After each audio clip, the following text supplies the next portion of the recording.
We're going to go over our NuStep machine. We just got this. This is going to be an awesome piece of equipment for people that are coming off of physical therapy, for knees, hips.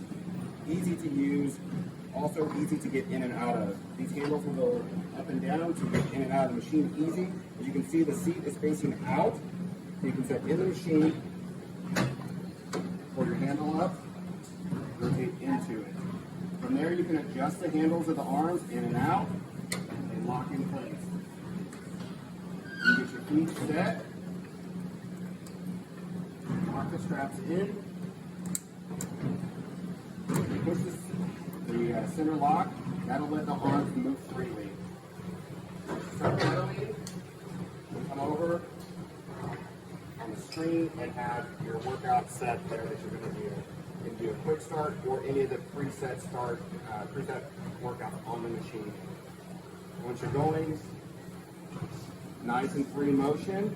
Make sure that the legs aren't blocking out. You're going to adjust that right through the center section, just like a car seat.